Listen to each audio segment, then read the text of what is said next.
evening. It's around 6:30 or a little later. Okay, so welcome, Gordon, and we're excited to hear your story. Thank you.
I don't know if you can hear me, but we can't hear you on Zoom.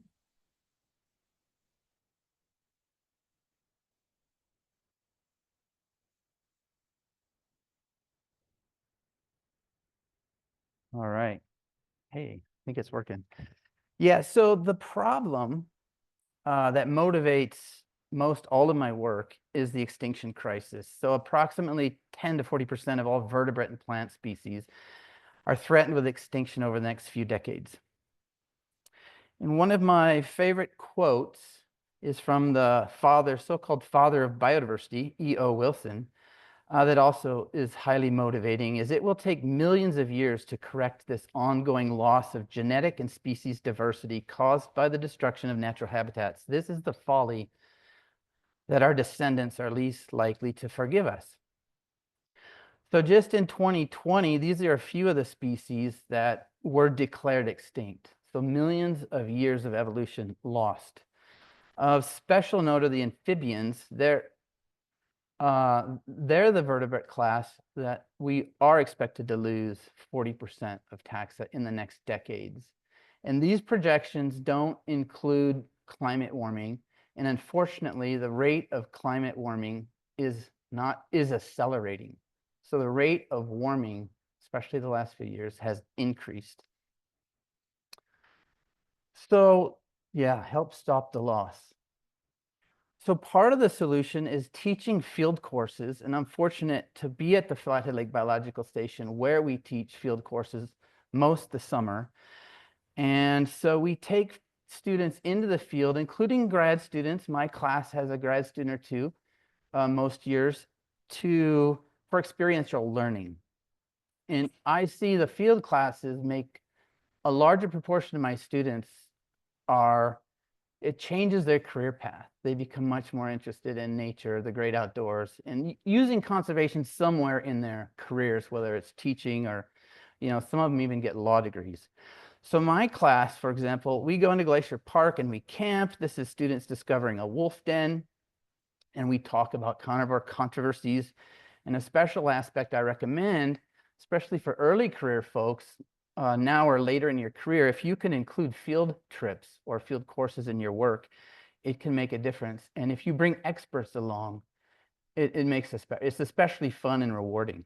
So I bring experts who have the permits to trap and sample animals. So this is my class detecting the first returning migratory spawners after dam removal to a stream in the park. And it was exciting to find these fish coming back. Rainbow trout, cutthroat trout hybrids.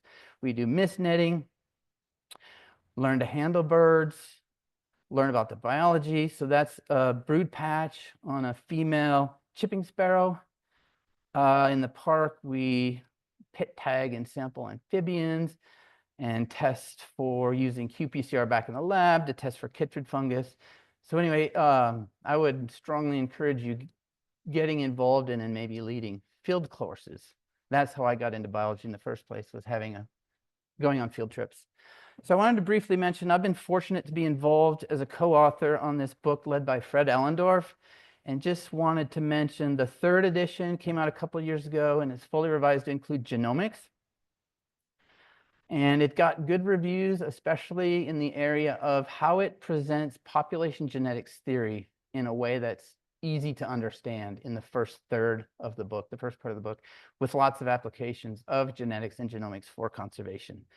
And then if you are interested in a certain topic, I can send you, if you email me, a free chapter or two. It's allowed just to send a chapter or two. So what is conservation genomics? It's simply the application of genomics techniques or technologies to solve problems in conservation. We and others have provided a broad sense definition where you're basically using more markers to do the same thing as before.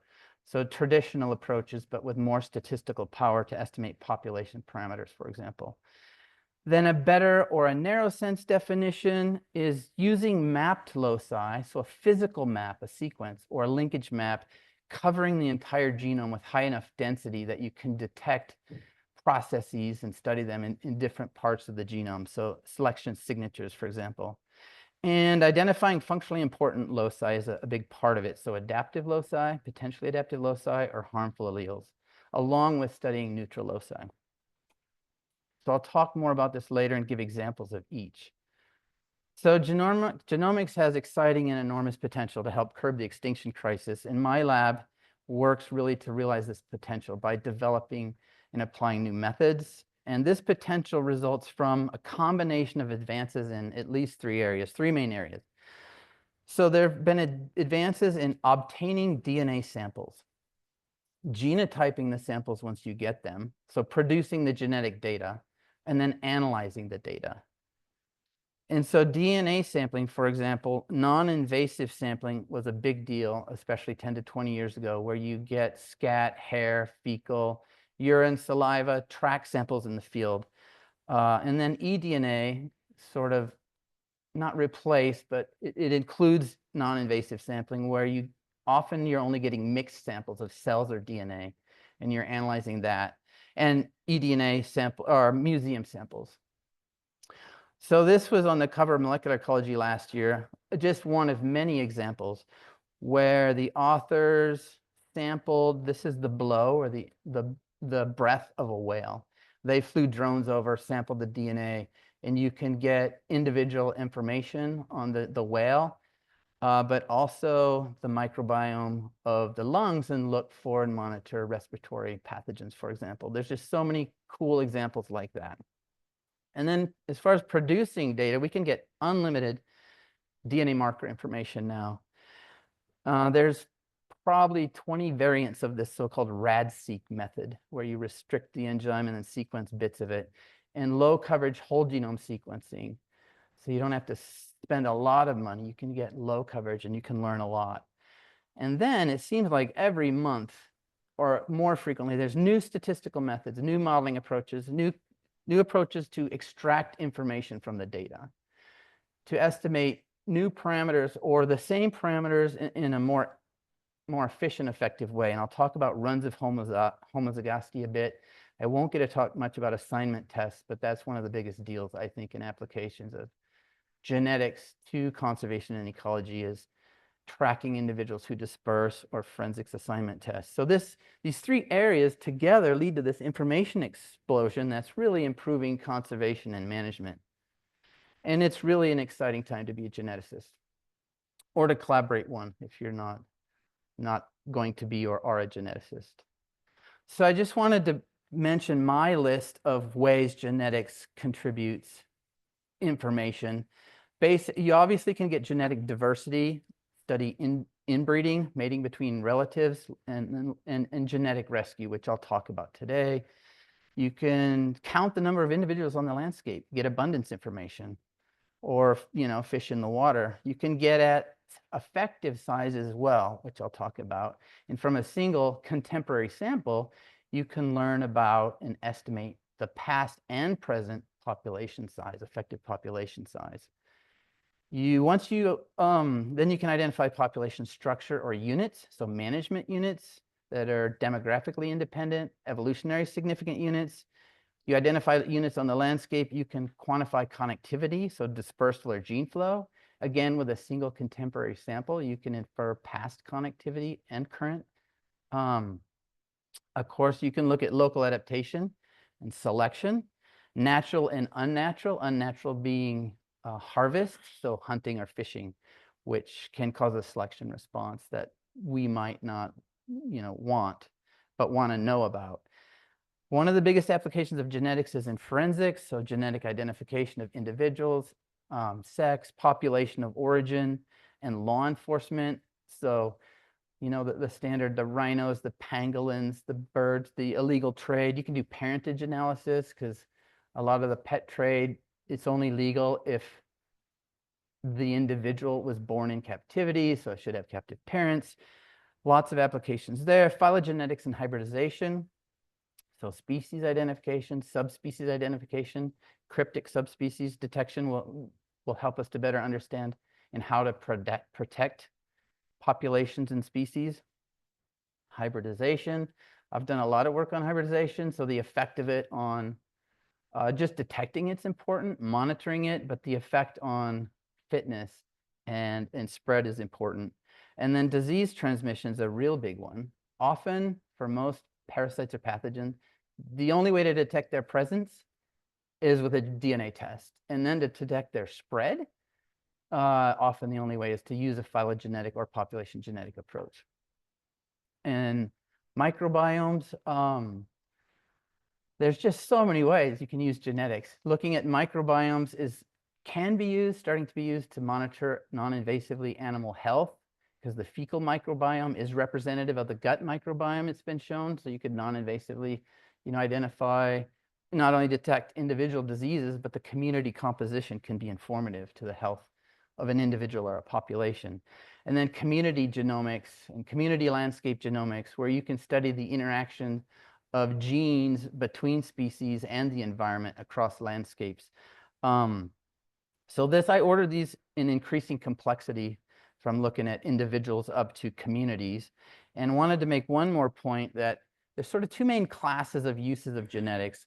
One is just as a tool for genetic ID, and you don't have to care about evolution or genetic diversity per se, but you could use genetics as a tool to detect presence of individuals and maybe their home range on a landscape non-invasively. As an ecologist, maybe collaborating with a lab or a geneticist, for example. And then, of course, using genetics to understand evolution in population genetics. So I'm going to talk a bit about inbreeding and genetic rescue.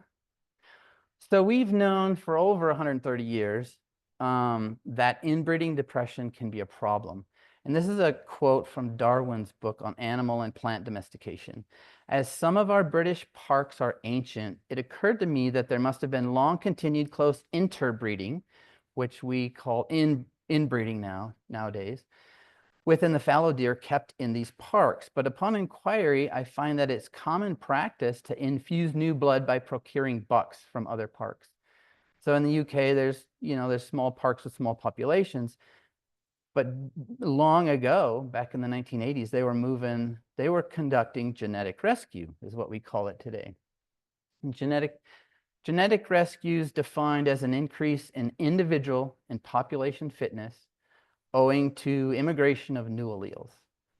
And this was first well described thoroughly in a Trends in Ecology and Evolution paper back in 2004. And there's been really an avalanche of papers in the last years, which is good to see. And this is an important paper worth knowing by Fitzpatrick et al., documenting that genetic rescue remains underused in species recovery plans, for example.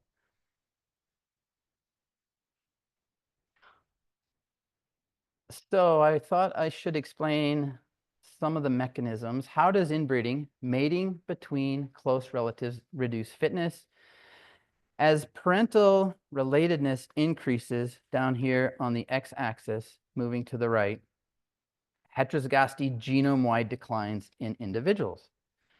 And homozygosity is the opposite side of the same coin. Heterozygosity declines, homozygosity genome-wide increases.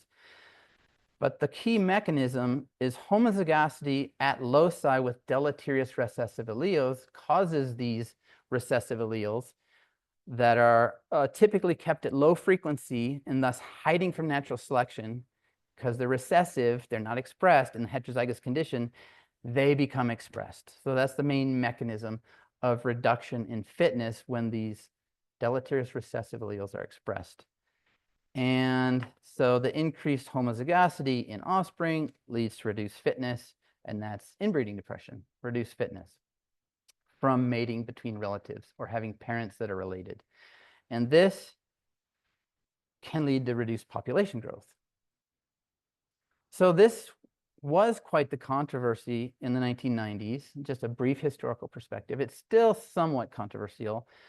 For example, illustrated by this quote from Caro and Larson, inbreeding may affect individual fitness. And this was just, the data had been coming along since the 80s, that it's not a law, but all species suffer inbreeding depression. If you inbreed them, even selfers that habitually inbreed will have reduced fitness in offspring due to expression of the genetic load.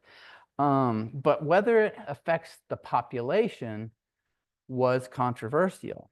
And Landy and Pym and others suggested things like this. Genetic concerns can be ignored when estimating viability of small populations because they're in greater danger of extinction due to stochastic demographic effects than from genetic factors. But this is a false dichotomy, really, because and it's understandable why we didn't have data was the big problem. We didn't have data, which I'll show you now, we have on the effects at the population level. But the ecologist and the field biologist sees demographic vital rates, reproductive success, fecundity, and survival. Well, those are directly influenced often by genetic factors, but you don't see the genetics underlying that. Like in the Florida panther, some really inbred populations, you can see a kinked tail or a missing testicle or a non-descended testicle. But usually you don't see the reduced, you don't see the, the 10, 20, 60% reduction in vital rates as a genetic, problem, or caused at least in part by genetics. So that was taken as a bit of a challenge by some ecologists to go out and get population level data. So I was going to show you an interesting project I was fortunate to be involved in bighorn sheep, led by Jack Hogg over many, decades. And we asked the question, can restoring gene flow increase individual fitness and population growth? And which fitness components are influenced by inbreeding depression and genetic rescue? So this was done halfway between Missoula and where I work on Flathead Lake at the Bison Range, where 12 sheep were introduced to this isolated population. It's fenced, but they can actually jump the fence. So they're isolated by distance. And there were only 12 founders. So there's a pulse of genetic drift right there, a founder effect. And then the population remains small. And I just wanted to show you some of the habitat and some of the cool behaviors that can be recorded. Interactions between individual rams in the pre-rut allows construction of the dominance hierarchy. So you will know the alpha, the beta, all the way down in the dominance hierarchy using these behaviors. And we can also look for the effects of genetic rescue or outbreeding on the success of being dominant, for example, which generally leads to having more offspring. So I'm just going to show you a cool video, front kick, headbutt, and that's what's recorded by the field ecologist to know who's dominant to whom, because it's rare to have a subordinate do a dominance behavior towards a dominant. So this is going to be an eye rub, very interesting, where a ram, watch the eye of the ram right here. This ram was approached, see, watch his eye right there. He's rubbing his preorbital gland on the horn of the dominant ram. Front kick and a bed displacement. So, enough interactions pairwise between all the individuals, you get the dominance hierarchy. anyway, the preorbital gland secretes a waxy substance, and the dominant ram will approach and sort of demand for the subordinate to rub on the dominant's horns. So the alpha ram will have the scent of all the rams in the herd. So if a new ram shows up, he just goes and smells the dominant ram and gets information on, he smells any ram and gets information on where they are in the hierarchy. And just briefly, I wanted to mention mating strategies. There's defending and coursing, and the outbred rams were more successful in defending. The defending ram fathers about half the offspring. It's been seen in a couple populations.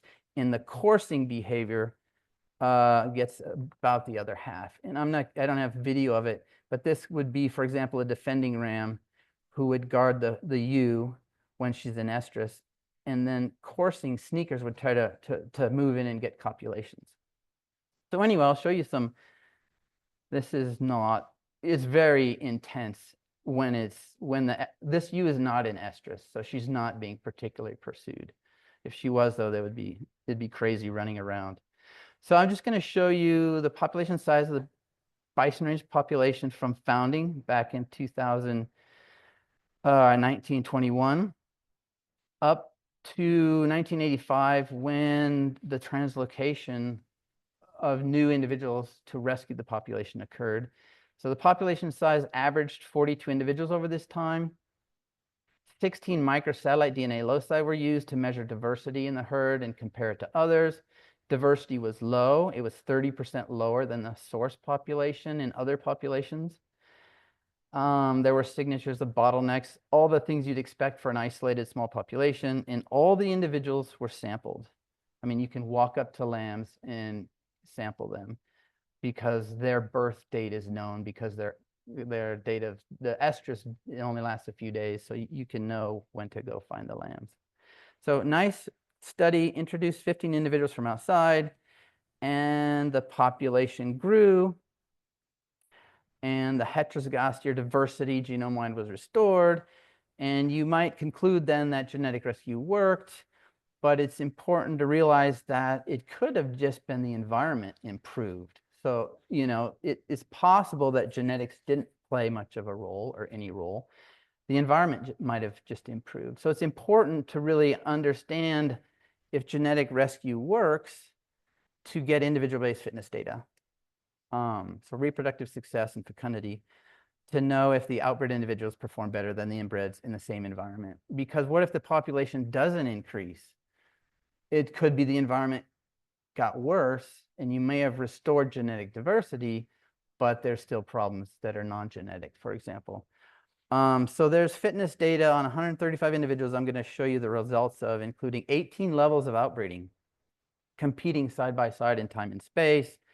And basically, all vital rates, most everything looked at was improved in the outbred individuals. So annual reproductive success, so the probability of weaning a lamb, in the fall, like November, was twice as high for outbred individuals compared to resident inbred individuals. And annual survival increased by 28%. And that's annual. So over your lifetime, that builds up.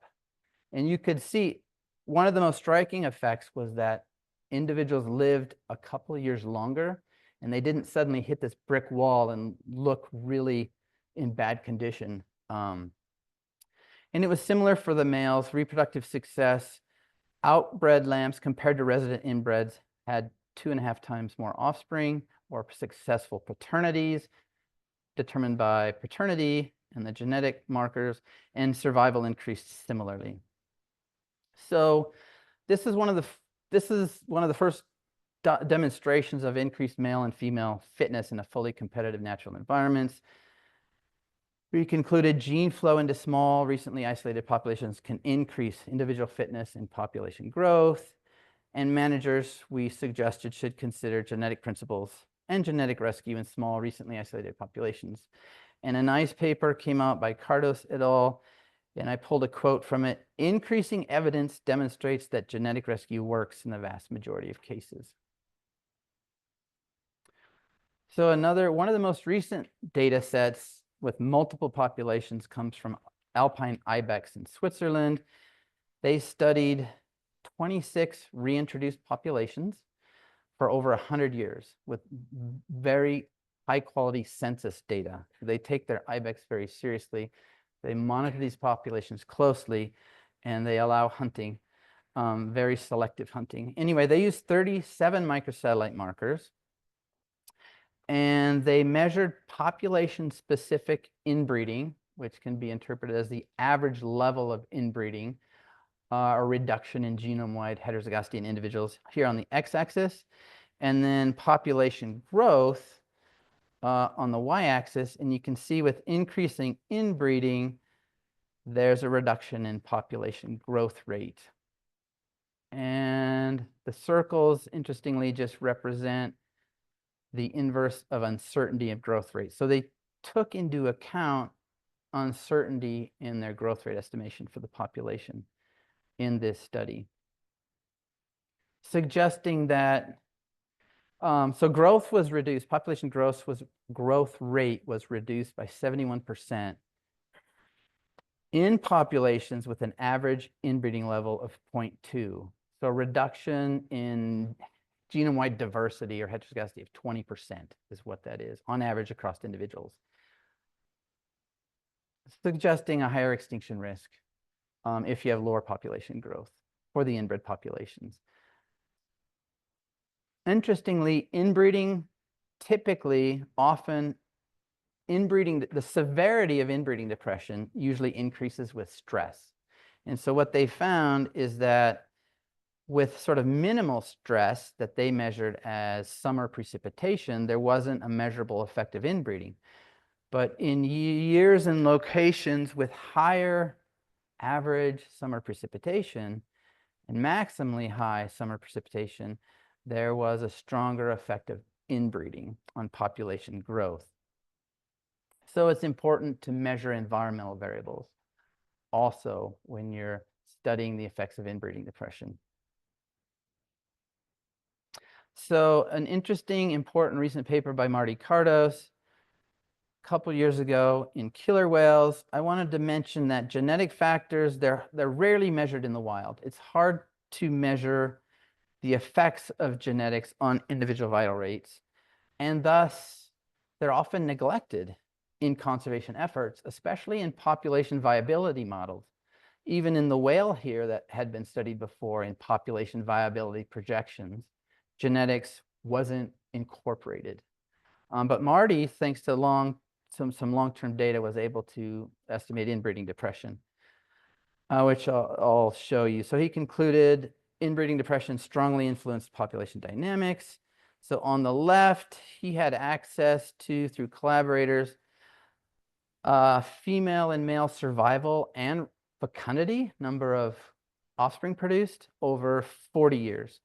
And you can see as individual inbreeding level increased on the x-axis, female survival to 40 years declined. And I forgot the exact cumulative lifetime reduction in survival, but it was large, 40, 50, 60% reduction in probability of living, over 40 years when they become non-reproductive. I'll mention this F here was measured by runs of homozygosity. I'll mention that in a minute, but he was able to parameterize in a PVA or population viability type analysis, individual-based simulations, and penalize female and male age-specific survival and fecundity based on empirical data that they had from the individuals. And he's two main types of simulations with no inbreeding depression. The population grew generally. The projection was for it to grow over the next 100 years on the x-axis here. But if you incorporate empirically measured inbreeding depression, the population would decline. And again, this was with a relatively large amount of data used to parameterize the models. So the southern right killer whale is distributed over in blue here. And the northern right killer whale is distributed here in pink or red. And so they overlap. But the southern right are behaviorally isolated. They don't accept immigrants. And they estimated from these genomic data around 100 genomes, and this dendrogram, which shows the southern right clustering here and the northern right here, that the southern right's probably been isolated for more than 20 generations, 20 to 30 generations. There hasn't been immigration, and that explains the reduced genome-wide diversity and the inbreeding depression. Very nice paper, important contribution. What did genomics contribute? Well, Ford et al. Earlier, 2018, had done the same sort of test for inbreeding depression, but with only 94 SNPs, and did not detect inbreeding depression. Marty's millions of SNPs, Marty Cardos here, bottom left, a former grad student. I'm grateful to have had him. He's taught me a lot. Who led on this paper.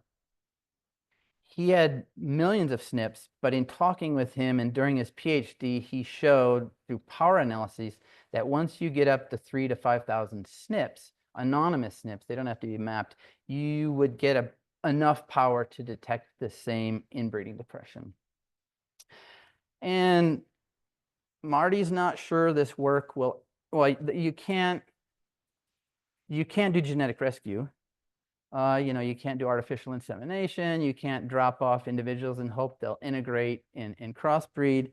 So I asked him, is your work going to even contribute? And he said he thinks it's definitely changed the way managers are thinking, but I haven't heard back as to whether it's going to change. It's going to lead to action if the managers will do anything different.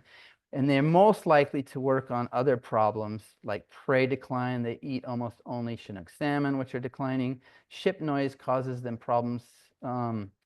Catching fish, echolocating, and pollution's a problem. So another important paper to know about just came out last year. It's from the famous long-term metapopulation study of the Glanville fritillary butterfly over in Finland. So they sampled 7,500 individuals, and they had it's a classic metapopulation, extinction, recolonization. So they followed 279 meadows and looked at extinction and recolonization and connectivity. They genotyped 245 SNPs. Interestingly, 165 of them affected gene expression in genes associated with ability to fly or to disperse, which is important in a classic metapopulation. So they found that on the x-axis here, as heterozygosity increased in a meadow or a subpopulation, the probability of population extinction decreased. So genome-wide diversity or diversity in a metapopulation was helpful to reduce extinction risk. But an important take-home message following up from the IBEX study I showed you is that a quote from the study: had we not included interactions between the environment and genetic diversity, we would have erroneously included that genome-wide genetic diversity is unimportant. So they had to factor in or account for environmental interactions. For example, inbreeding depression is stronger, more problematic in a stressful environment. And there's some demographic interactions that were important too that we could talk more about. So I just wanted to mention this is what I think the main or one of the main contributions of genomics to conservation. Some of us like to say it's doing genomics to not do genomics. So getting genome-wide information to find markers, discover markers, and often not just any marker, maybe representative neutral markers genome-wide, but informative markers for your question or for many questions. If you're interested in hybridization, find species diagnostic markers. If you're interested in population assignment, find population-specific markers. Then you come back with that informative subset of markers, and you never have to do genomics again, for example, with a cheaper genotyping platform or approach. Often 100 or 200 markers are, if they're informative, are sufficient to address your question. And then you can sample, you can more economically genotype or type, those few hundred markers on your hundreds or thousands of individuals. So this controversy, there's a bit of a controversy on the topic of if genome-wide variation is important for population persistence. And this paper came out in PNAS in 2021, and they argued against the perceived importance of neutral genetic diversity, so genome-wide diversity, for conservation. And it was a bit concerning, alarming to conservation geneticists, because some of us got phone calls. Do we really not have to worry about genetic diversity in our populations anymore? And part of it, the paper didn't quote, at least, didn't cite some of the historical information I just provided you. And so Marty Cardos got together with some authors, and in part, mainly due to this PNAS paper, published sort of it was not a response, it's just there were other papers that had the same sort of perspective, and they concluded failure to recognize the detrimental effects of lost genome-wide genetic variation on long-term population viability will only worsen the biodiversity crisis. So I guess the point is it's exciting to be able to look at adaptive variation and harmful variation, because that's what genomics allows us to do, find locus-specific effects. But it's important to first and foremost conserve genome-wide diversity in populations, and then you could supplement that perhaps in your prioritization of ranking populations or individuals with the functional variation, the functional markers. So don't be misled by individual papers. So now I'm going to talk a bit about genomics, what's new and what's most widely useful. I already mentioned what's most widely useful a bit. So Fred Ellendorf in 2010, and then in our book, republished this figure showing interacting factors of conservation, interacting factors in conservation of populations. And the point is to point out what genetics adds. What can genetics do that genomics, sorry. The red is genomics. What can genomics add that genetics can't? So the interacting factors are like population size. If it's small, it leads to genetic drift and inbreeding, and we can study those with genetics, not necessarily, you don't need genomics. Of course, the goal at the bottom is population viability. And what genomics adds is you can get at what I just mentioned, functional variation, locus-specific effects. So what's most useful? What's the most useful conservation of genomics? It's really more power, more markers to detect substructure and inbreeding. And I'll talk just briefly about those. So on the bottom, this is a PCA clustering dots, which are individuals, to identify these three populations of salmon, Chinook salmon. In 39 loci doesn't have resolution, but 10,000 loci does start to resolve subpopulations. So that's probably the most widely use of genetics or genomics to improve conservation. This was the first study, I think, that used genomics in addition to genetics, revealing inbreeding depression in natural populations. So Joe Hoffman looked at harbor seal parasite loads and found stronger inbreeding depression with 14,000 SNPs than 27 microsatellites. Basically, this figure only shows the p-value is much higher. So on the y-axis is individual heterozygosity. So over here, highly heterozygous individuals had no lungworms. Lungworm is a problem and reduces fitness in a lot of species, including these harbor seals. The effect, though, the detection the point is that using lots of markers allowed us to detect inbreeding depression. And it's a pretty big deal that inbreeding depression is likely more widespread and stronger than we thought, because the decades of literature, pre-genomics, microsatellites, allozymes, did not really have enough power to detect inbreeding depression when it's there, because it couldn't resolve between inbreds and outbreds very well. So just briefly, this famous study system from Josephine Pemberton's group, this is Stoffel et al. Was published, where they did the same sort of thing. I just wanted to mention this picture, where they looked at these soy sheep on the island of Soy with 39,000 SNPs from the ovine SNP chip, 7,700 sheep. Survival decreased by 60% with a mere 10% increase in inbreeding. And you can look at age 0 sheep here. And so this is all the sheep that they looked at when they were 0 to 1 years old, and each hash mark is an individual. And the point is, there's a lot of inbred individuals. This individual, half its genome is homozygous. But as you go up in age, there's fewer and fewer inbreds. So natural selection against inbred individuals through inbreeding depression is weeding them out, and that's fairly common across plants and animals. And they, again, concluded much later than Joe Hoffman that genomic studies report stronger inbreeding depression in the wild than pre-genomics times. So what's the most novel contribution of genomics? It's probably inferring population demography, including detection of bottlenecks. And I'm just quoting directly from Fred Ellendorf's book chapter, very nice book chapter 3 years ago. A small population would not be of immediate demographic concern if its population size has been relatively constant over time.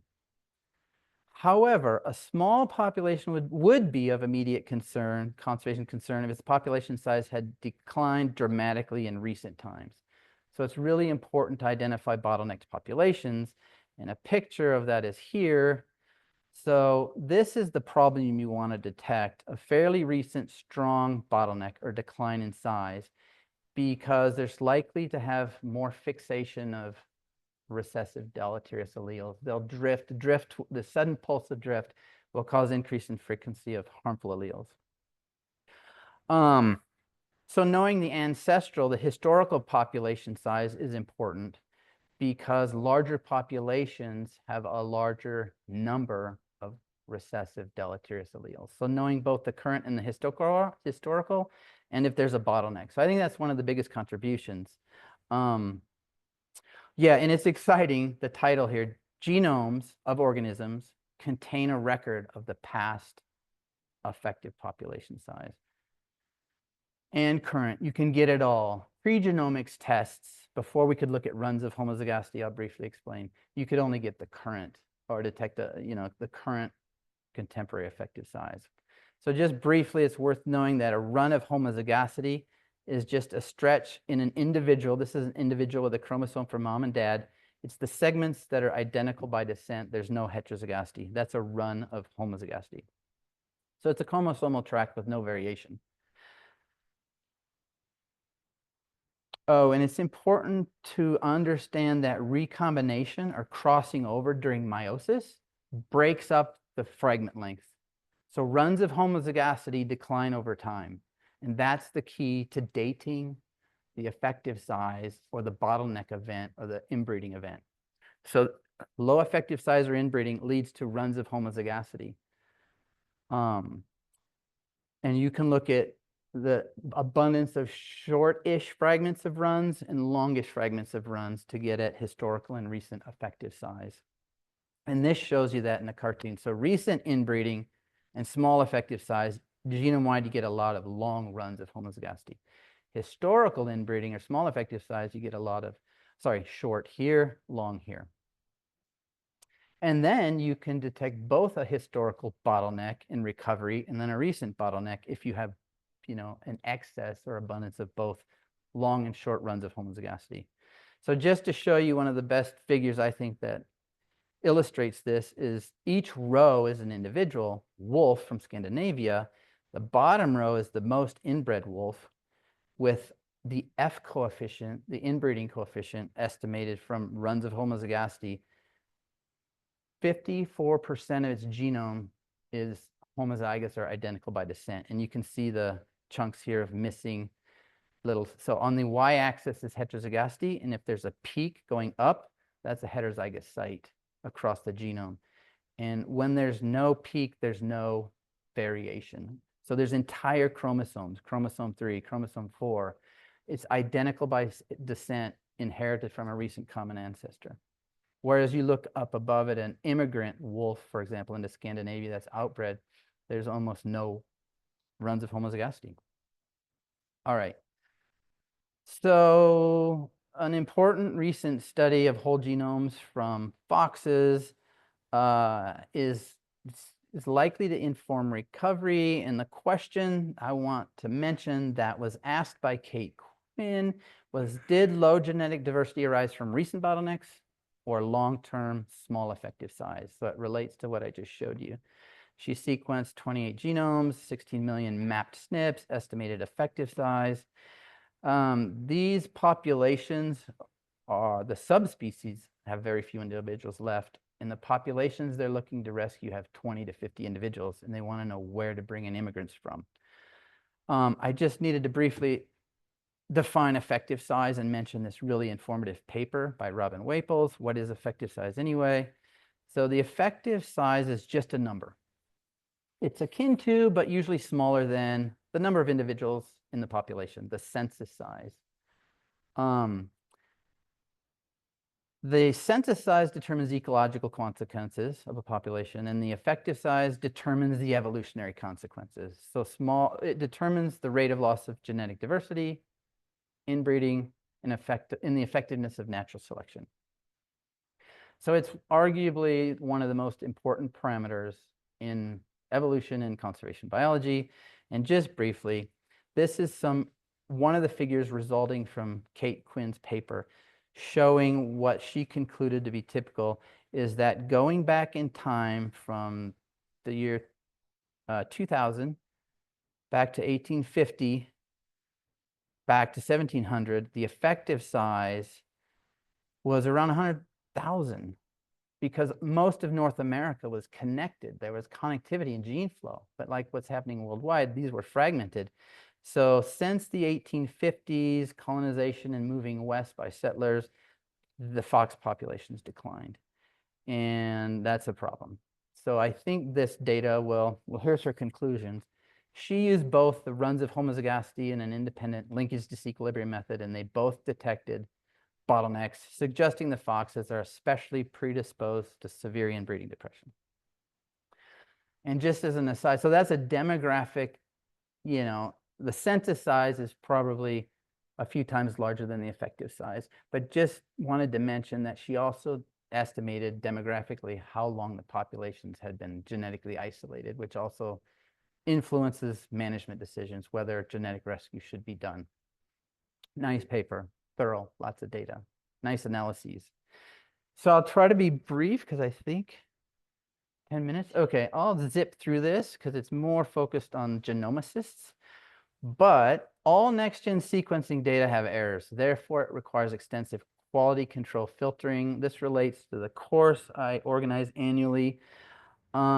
We put out a paper last year. It's the first comprehensive review and best practices for how you should filter your next-gen sequencing data. There's many steps, many decisions to be made. And we call data filtering, quality control, the F word, because it's so freaking difficult to do well. You have to know population genetics theory and your study system. So be skeptical about papers that don't discuss and even quantify the effects of their often arbitrary choices on the downstream conclusions. Just to mention a postdoc I'm working with now, did a literature review, and it's a shocking large number of next-gen papers don't report their filtering. So just briefly, blue means they didn't mention their, this was over 200 papers in a literature review. So simple tests like, we teach Hardy-Weinberg equilibrium testing in Bio 101, University of Montana anyway, and even in high school maybe. So you should know it, and it's important to do the test because it identifies problematic loci or genome regions. Almost 70% of the studies didn't report how they did their Hardy-Weinberg testing. Then there's linkage disequilibrium, minor allele frequency, missing data on individuals, missing data on loci. There's many filters that you have to use, hopefully, and choose a threshold. And folks aren't reporting it, so their work's not repeatable. And you maybe shouldn't trust it, depending on the question. So just one of the best examples of limited filtering causing problems. So wolves were sampled from across North America from 1990 to 2020. They sequenced 85,000 rad SNPs using rad, average of 7x coverage. So each SNP had 7 sequences they could look at to determine if it's homozygote, heterozygote site. And they concluded there's a decline in heterozygosity over time. So they were very kind and openly shared the data with Marty Cardos and Robin Waples, who reanalyzed the data and found that over this 20-year period where there was this published inferred decline in heterozygosity, that heterozygosity here on the y-axis declined with read depth. The problem is if you only get 3 sequence reads from a site, or 4, which are these small dots, you're going to often miss the other allele. And so you'll call a heterozygote falsely a homozygote. And then they looked for correlation over time of read depth, and read depth declined over time. So low read depth causes allelic dropout and false homozygotes. And then they looked at read depth as it increased, heterozygosity increased. So they concluded that there's no actual decline in heterozygosity in the wild. And of course, we should test, I mean, it should be a standard filter you do, test for an effect on your metric of your data. So is heterozygosity, is individual heterozygosity influenced by the number of reads? That's a standard filter that should be done. So I better skip this and save it for tomorrow, but I've been fortunate to travel to a lot of countries lately. I just got to show you this. And I would encourage you to travel, but to help poorer, underfunded countries do their research. I was in Nepal. It's mega biodiverse, but they don't have money to do much. So I'm hoping to help them establish a genetics lab. And just briefly,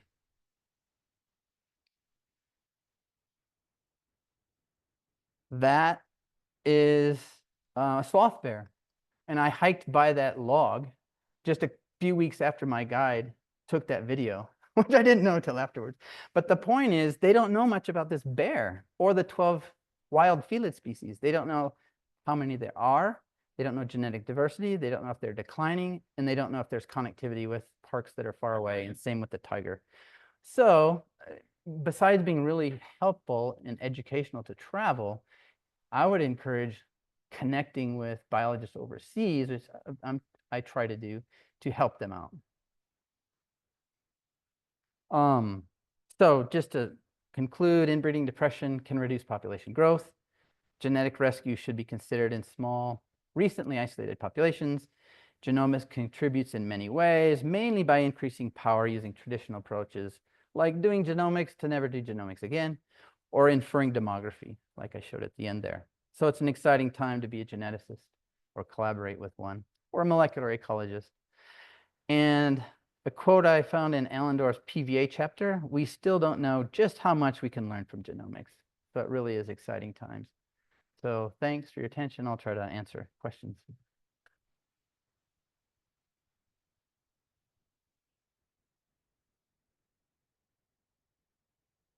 I can just repeat the question so folks online can hear it.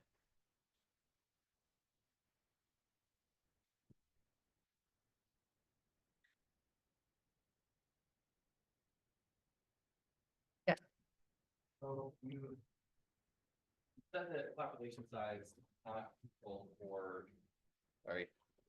Said that population size is not control for the effect of the environment, because stress contributes to inbreeding. But then how do vital rates help with that? Or how do you control for the effect of stress on? Yeah, okay, on good that? question. So how do we control for or account for the effect of stress on inbreeding depression measurements of in vital rates? You'd have to study individual performance under stress and not under stress. So in the ibex example, it was with high precipitation. By the way, they don't really know mechanistically what was going on there, why in high precipitation summers inbreeding depression was more severe than in the low precipitation, but you need to measure the vital rates in both with and without the stress.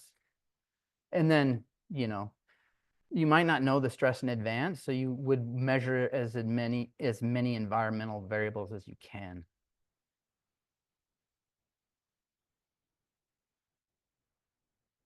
Yeah.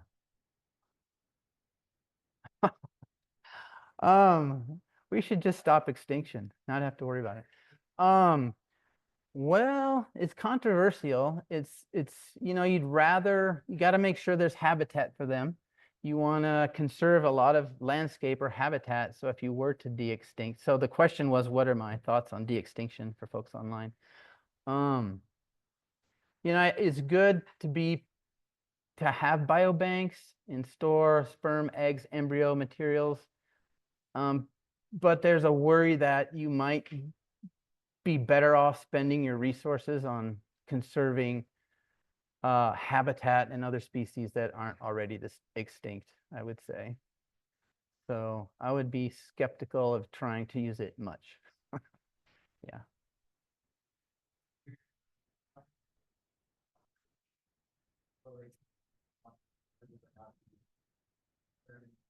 I feel like this trend in population dynamics is more and more road coverage, lower is better and cheaper. Maybe it was great to kind of comment on that trend, but also reflect on, I mean, if you have the choice between fewer individual higher quality data versus the opposite, which recommend? Yeah, that's a great question. So the field is moving towards sequencing with lower coverage to save money, to maybe run more individuals. And it's fine to do, and it really depends on your question. And if you were to read Cardos et al., the Wolf analysis paper, they provide some helpful information. So depth of cover, it's mostly, you want to make sure, well, first of all, you test for the effect in your data regardless, but questions that require individual genome-wide diversity is when you want to make sure you get enough depth of coverage to call loci across an individual's genome. What you could do, so if you need individual-based data, and you need really high quality genotypes at each locus and each individual, you need greater depth of coverage. For example, questions of paternity assignment or parentage assignment. You could have a really high error rate in parentage assignment if you get individual genotyping wrong, or individual genome-wide diversity. So what you could, depending on the question, individual-based questions, you need greater depth of coverage. That paper suggests 15 to 20x on your individuals. Questions of genetic differentiation between populations, like FST, you don't need individual-based data. You can, sequence at 0.1x or 1x each individual, as long as you sequence 30 or 50, and then you get overall 50x on the population. And then your population level metrics are okay. Heterozygosity, FST, that sort of thing. So it depends on your question, but the key really is, and this is a problem for all of us, not having enough time and money to get deep sequencing. Students, they get their data back, they only have a year left to analyze it. They really should get better depth of coverage and resequence. Try to plan ahead and get deeper than you need, and then definitely filter thoroughly to make sure there's not effect of the low coverage on your question. Yeah. Just curious, did Von Holt respond to the criticism, and if so, what was the response? I didn't see I don't think there was a response. No. But she was really cool and helpful about the whole thing, is my understanding. Yeah. So with the idea of outbreeding and genetic rescue, in what sense have there been cases, I guess, described where the extent to which a population is locally adapted outweighs the benefits that are achieved by genetics? So like, if you have a really tightly locally adapted population, and you're just bringing in a ton of genetic material from a population that's otherwise not adapted in the region, have there been documented cases? Have there been documented cases of genetic rescue not working because of outbreeding depression? Or local adaptation? Yeah, okay. I should have read more closely that Fitzpatrick paper, because they did a thorough review of the literature looking for that. And I don't think they found many. So that would be the place to look. Outbreeding depression could be caused intrinsically within the genome, genes not interacting well when you mix two divergent genomes into individuals, or local adaptation. So the alleles you bring in are not locally adapted. And it's much less predictable, outbreeding depression, and it's much less likely to happen. And there's a rule of thumb that after 500 generations of isolation, you should start worrying about outbreeding depression, reducing the fitness of offspring of the individuals you cross. Or if you bring in immigrants to do a rescue, you start to be able to have reason to believe after 500 generations of isolation. It really, it's really hard to predict, but it doesn't happen that much. And if the population can survive the outbreeding depression, you're going to have a lot more genetic diversity. So there's a lot less risk. I think a lot of the hesitation over the years to move individuals around, and it's generally, it's rightly so, managers are worried about causing problems because you could spread disease and cause problems that, for the whole ecosystem. So it's, it's good to be prudent. But I don't know offhand of translocations that led to severe outbreeding depression and failure of the rescue. One more question? If not, oh yeah.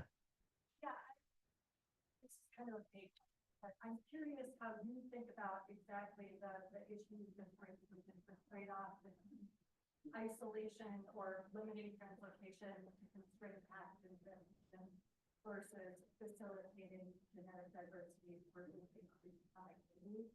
As a conservation geneticist, how do you think about that?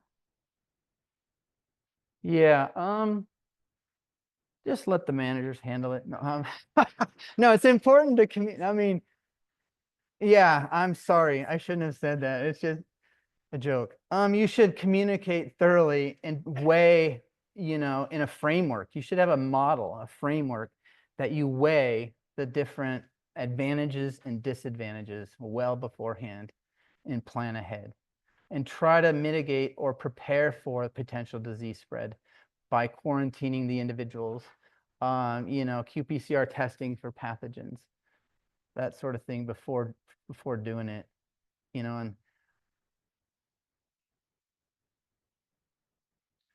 weigh the risk of out. There's a lot. That's why you need a decision tree, really. You need a framework developed so you can identify all the potential advantages and disadvantages and properly weight them. It would be good if someone wrote a paper on that and used some empirical examples. All right. Thanks for your attention and hope to talk to you.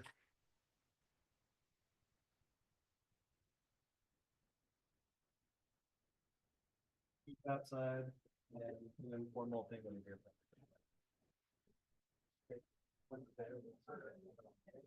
Thanks for helping. That was great. I'm so sorry about the mic. This one ran out of battery like as soon as we saw Oh, is that what happened? working when we tested it, and then pretty much I wondered. the battery.